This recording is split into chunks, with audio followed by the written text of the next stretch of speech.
Welcome back to Nightmare Narratives, where we dive into the darkest corners of the internet to uncover chilling tales that will haunt your dreams. Tonight, we're unraveling 5 horrifying deep web stories you wish you'd never heard. Each one is more disturbing than the last, but only the bravest among you will make it to the end. Before we begin, make sure to smash that like button if you love a good scare, and don't forget to subscribe so you never miss a nightmarish upload. And here's a challenge for you. After watching, drop a comment below telling us which story chilled you the most, and if you two were bold enough, share your own eerie experiences. The creepiest comment just might get featured in our next video. Now, let's step into the shadows together. I found a hidden forum on the deep web. Now I'm being watched. Hey Reddit, throwaway account here. I never thought I'd post something like this, but I don't know what else to do. I've always been fascinated by the darker corners of the internet, the deep web. For years, I'd browse onion sites out of curiosity, never doing anything illegal, just poking around. That curiosity might have just ruined my life. It started about a month ago. I was on tour, clicking through random directories when I found an innocuous-looking link titled The Quiet Place. The name intrigued me, and it didn't seem like anything shady, so I clicked it. The page was bare bones, just a black background with a single line of text in white. Welcome to the quiet place. Do you want to see? Below that was a yes button. Against my better judgment, I clicked it. The screen went black for a few seconds before it loaded a forum. The layout was simple, like a stripped-down version of Reddit. Threads were listed by vague titles: The Whispers, Broken Mirrors, The Hungry Ones. The user count at the top read 23 online. Not many, but something about that number unsettled me.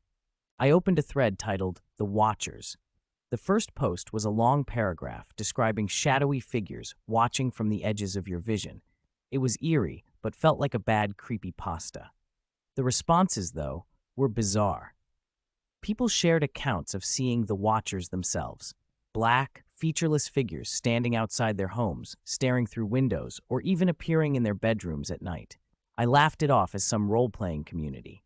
Still, I couldn't help but scroll through more threads. Each was more unsettling than the last. People described strange occurrences in disturbingly specific detail: flickering lights, whispers coming from unplugged devices, even waking up to find scratches carved into their walls. One thread, titled "We Know You're Here," had just one post. User number 24. Welcome. You've been seen. I froze. Was this a joke? There were 23 users online when I joined. I checked the count again. 24 online. My chest tightened. It had to be a coincidence, right? Against my better judgment, I commented, "What is this place?" Almost instantly, a response appeared. "You shouldn't have asked that." I stared at the screen, heart pounding. A new thread popped up at the top of the forum, titled 24. It didn't have a description, just my username as the author. I hadn't created it. When I clicked on it, my stomach dropped. It was a photo of my apartment building, taken from the street. The timestamp on the corner was 10 minutes ago.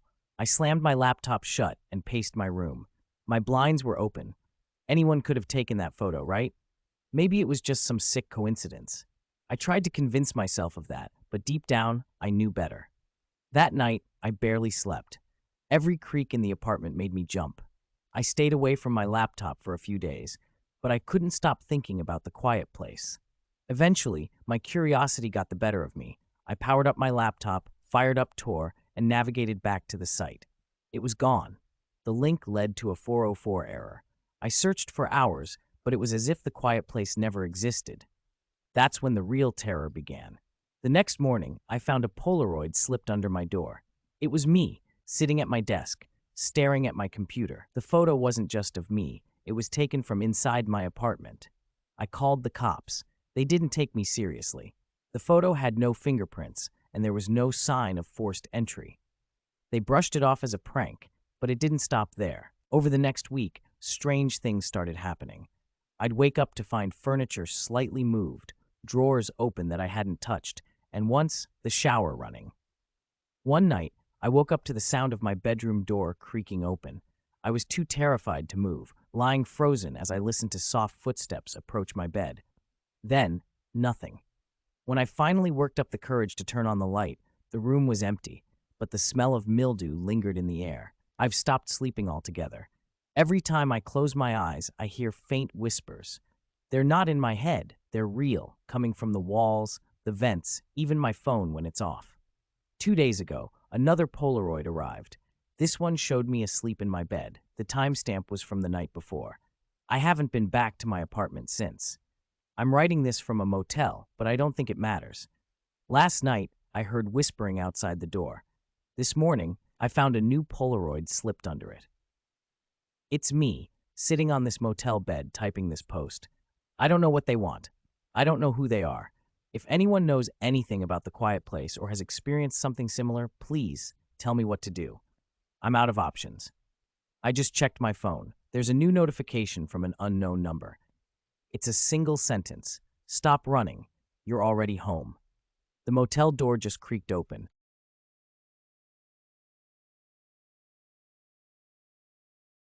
I took a job on the deep web, and now I'm being hunted.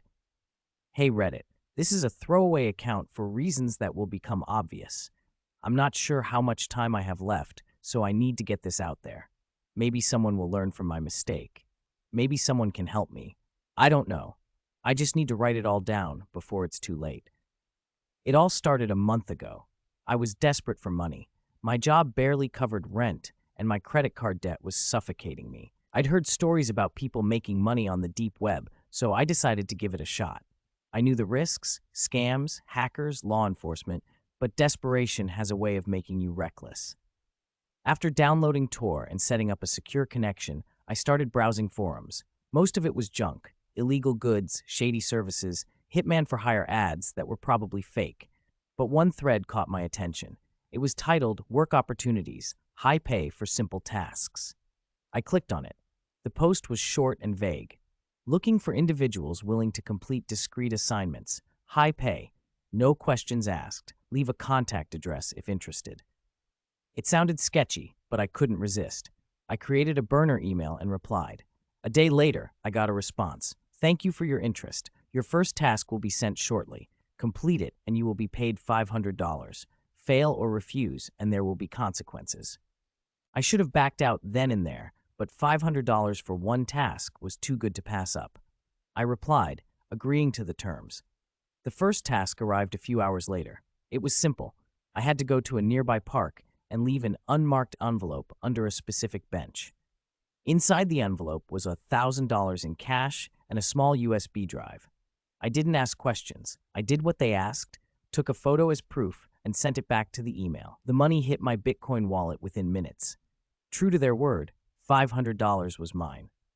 The second task came the next day. This one was a bit stranger. I had to drive to an abandoned building on the outskirts of town and spray paint a specific symbol on the wall. They even attached a stencil for me to print out. The symbol looked like some kind of rune or sigil, nothing I recognized. Again, I didn't ask questions. I completed the task, sent the proof, and got paid another $500. By the third task, I knew I was in over my head. This time, they wanted me to follow someone. The instructions were precise. A man in a blue hoodie who would leave a coffee shop at 3:45 p.m. I was to follow him discreetly, note where he went, and send a report. That's it. I'm not proud of what I did, but the money was too good. I tailed the guy for about an hour until he entered a gated apartment complex. I took a photo of the address, sent it off, and got paid. That's when things started getting strange. The next day, I noticed a black car parked across from my apartment. It wasn't unusual to see cars there, but this one stood out. The windows were tinted, and it just sat there, engine off. I brushed it off as paranoia until I saw it again the next day, and the day after that. I emailed the contact asking if this was normal. Their response was immediate. Do not contact us unless instructed. Complete your tasks. Do not fail. The fourth task was the breaking point. They sent me an address and told me to deliver a package. It was small, wrapped in brown paper, and sealed with duct tape. They gave no hints about what was inside, and I didn't want to know. The instructions were clear. Do not open it. Do not delay. Deliver it by midnight. When I arrived at the address, I felt sick. It was an old, decrepit house in a part of town I'd never been to. The windows were boarded up and the front door was ajar. I knocked, but no one answered. I left the package on the doorstep and turned to leave. That's when I heard it. A scream. Blood-curdling, gut-wrenching. It came from inside the house. I froze, my heart racing. Then the scream was cut off, like someone had flipped a switch. I didn't stick around to find out what happened. I ran to my car and didn't stop driving until I was home. I emailed them, saying I was done. No more tasks. Their response chilled me to the bone. You don't quit. You complete your next task or face the consequences. The next morning, I found an envelope under my door. Inside were photos of me, at work, at home, even asleep in my bed. The message was clear. They were watching me. I called the cops, but there was nothing they could do. I couldn't explain the situation without incriminating myself, and the photos weren't enough to warrant an investigation. I decided to leave town, hoping to get away from whoever these people were. That's when the black car reappeared. It followed me for miles, always keeping its distance, but never losing sight. When I stopped at a motel to rest, the car parked across the street. When I checked out the next morning, it was gone, but I knew it wouldn't be for long. Now I'm sitting in a dingy motel room, typing this out. I've locked the door, pushed a dresser in front of it, and turned off all the lights, but I can feel them closing in. Every so often I hear footsteps outside, soft and deliberate. Someone's testing the door handle. I know it's only a matter of time before they get in. If you're reading this, don't make the same mistake I did. The deep web is not a game. It's not a playground for the curious or desperate. It's a trap, and once you're caught, there's no escape. I hear something outside the window now. A tapping, slow and rhythmic. I'm too afraid to look. My phone just buzzed with a new email. I don't want to check it, but I already know what it says. Your final task is here. Complete it, or we'll come for you. The tapping has stopped. The doorknob is turning. Goodbye, Reddit.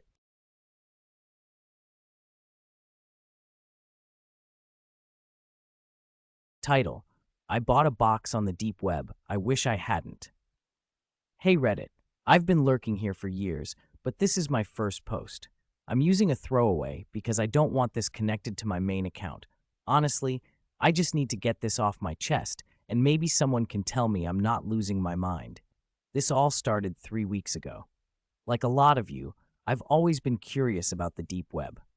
I'm not some hacker or anything. I just find the mystery fascinating. Most of the time, I'd come across weird forums or bizarre marketplaces selling fake passports or exotic pets. I never bought anything, though. Until that night. I was on a site called Lost Relics. It claimed to sell artifacts of questionable origin. Most of the listings were junk, old coins, supposed haunted dolls, cryptid bones. But one caught my eye. It was called the Black Box. The description was vague, a unique item of unknown purpose, guaranteed to be one of a kind. Do not open. There was no picture, just a price, $200. Normally I'd just roll my eyes and move on, but something about it nagged at me. I'd been drinking, and in my buzzed state I decided, why not? Worst case, I'd end up with a fancy paperweight. After transferring the Bitcoin, I got an email with a tracking number. 4 days later, a small, unmarked package arrived at my apartment. Inside was a plain black box, about the size of a shoebox, with no seams or hinges. The surface was unnervingly smooth, like polished obsidian. It was heavier than it looked. I'll admit, I was disappointed at first. I thought maybe there'd be something inside, but there was no way to open it. Still, it looked cool, so I set it on my shelf and forgot about it. That night, the dreams started. I don't dream often, or at least I rarely remember them, but these were different. In the first one, I was standing in a field under a blood-red sky. There were figures in the distance, too far to make out, but they were watching me, whispering. I couldn't understand the words, but the tone was threatening. When I woke up, I was drenched in sweat, heart pounding. The dreams kept coming. Each night, the figures got closer. Their whispers grew louder, more distinct. They were chanting something, but I couldn't grasp the meaning. I started waking up with headaches, my ears ringing. After a week, I couldn't take it anymore. I decided to get rid of the box. I drove out to the woods, dug a deep hole, and buried it. For the first time in days, I slept soundly. That peace didn't last. 3 days later, the box was back. It was sitting on my kitchen counter, as if it had never left. At first, I thought someone had broken in, but nothing else was disturbed. My door was locked, my windows secure. I even checked my security camera. The footage showed nothing. One moment the counter was empty. The next, the box was there. I tried everything. I threw it in a river. I burned it. I even took a sledgehammer to it, but it didn't so much as crack. No matter what I did, the box always came back. And the dreams, they were worse. The figures were close enough now that I could see their faces. Or, more accurately, their lack of faces. Just smooth, blank surfaces where their features should be. Last night, I woke up to find the box on my bed, inches from my face. I don't remember bringing it there. The chanting from my dreams was echoing in my ears, even though I was awake. My nose started bleeding, and I swear I heard footsteps in my apartment, though I was alone. This morning, I found a note under the box. The handwriting was jagged, almost frantic. It said, "It wants to be opened." I don't know what to do. I've thought about smashing it again, but I'm scared of what might happen if I try. Part of me thinks I should just open it, but the other part, the part that's still clinging to sanity, knows that's a terrible idea. If anyone has any advice or has dealt with something like this, please let me know. I'm desperate. The chanting hasn't stopped all day, and I've started seeing things out of the corner of my eye. Dark shapes, standing still, just watching. I'm afraid to go to sleep tonight, but I'm more afraid of what might happen if I don't. The job listing that cost me everything. Hey Reddit, I don't know how to explain what's happening to me, but if you're reading this, please don't make the same mistake I did. This is a throwaway account because I'm scared they're still watching. A few weeks ago, I came across a strange post while browsing job listings. It wasn't on a regular site like Indeed or Craigslist. I found it on a forum buried deep in the web. The title read, "Seeking Field Agents for Special Operations. High pay, discretion required." The description was minimal. No experience needed, must follow instructions precisely, payment up front for successful completion, apply only if serious. At the time, I was drowning in debt, jobless, and out of options. Against my better judgment, I clicked the link. It directed me to a page asking for basic information: first name, email, and a Bitcoin wallet address. Hesitant but desperate, I filled it out. Within hours, I got an email. "Thank you for applying. Your first task is ready. Payment, $750. Instructions will follow." The next day, I received the task. It was simple. Place an unmarked envelope in a locker at the bus station downtown. Inside the envelope were photographs of a man and a set of keys. I wasn't told what the photos were for or who the man was. All I had to do was leave the envelope and email proof. I did it. I took a photo of the locker and sent it.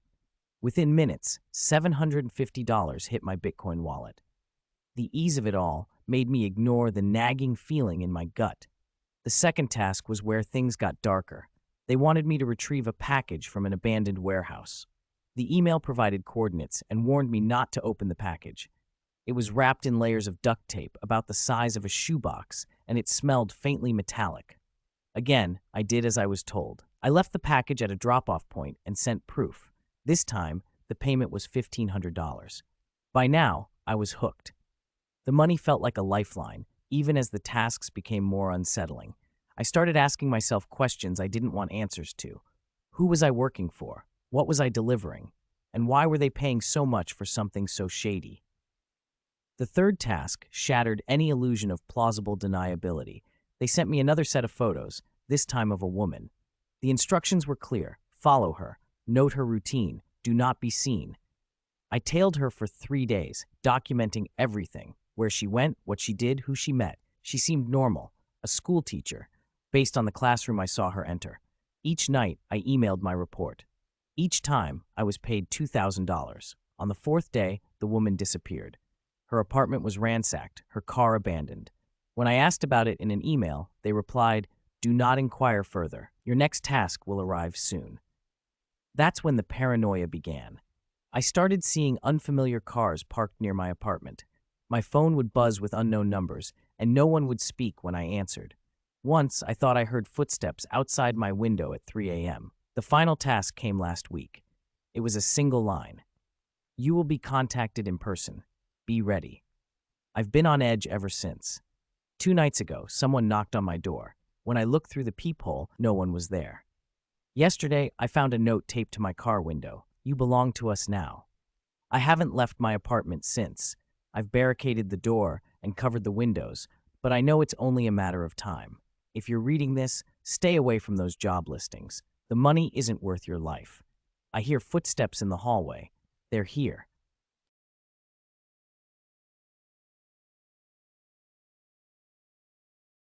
The red room that shouldn't exist, throwaway account here. I don't even know why I'm writing this. Maybe it's to warn others, or maybe it's just to make sense of what happened. Either way, here it is. I've always been a thrill seeker. Skydiving, urban exploring, you name it. So when a friend of mine mentioned the deep web and its infamous red rooms, I was intrigued. Supposedly, these were live streams where people could pay to watch horrible things happen, stuff straight out of a horror movie. I thought it was an urban legend, but curiosity got the better of me. Using Tor, I started exploring forums, searching for any mention of a red room. Most of what I found were scams or trolls, but after weeks of digging, I stumbled upon a link that seemed legit. It was called The Crimson Vault. The landing page was stark, a single black screen with red text. Access restricted, deposit zero point 0.5 BTC to proceed. At the time, that was about $15,000. I don't know why I went through with it. Maybe I thought it was fake. Maybe I just wanted to prove to myself it wasn't real. Either way, I transferred the money and waited. A few minutes later, the screen changed. It showed a countdown, 0 town. Below it was a message, your session will begin shortly. Prepare yourself. When the timer hit 0, the screen flickered and a live video feed appeared. It showed a man tied to a chair in a dimly lit room. His head was slumped forward and his breathing was ragged. A masked figure stood behind him, holding a knife.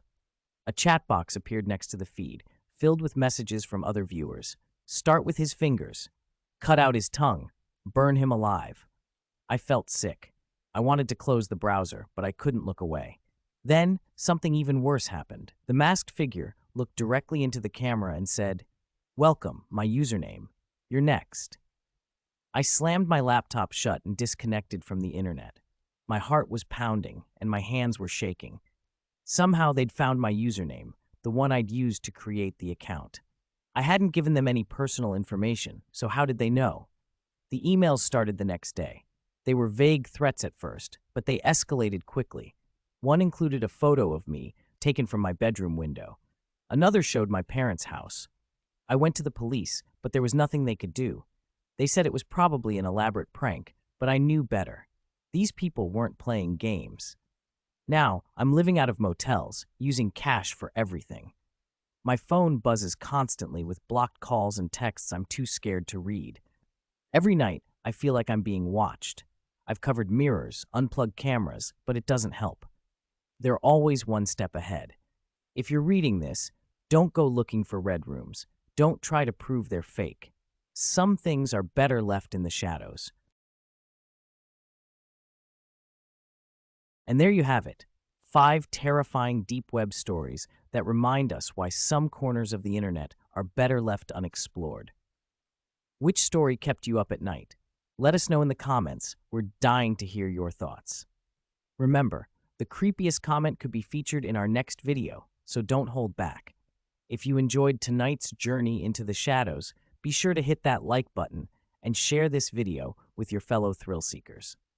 And don't forget to subscribe and turn on notifications because the nightmare doesn't end here. Until next time, stay curious, stay cautious, and as always, stay out of the deep web.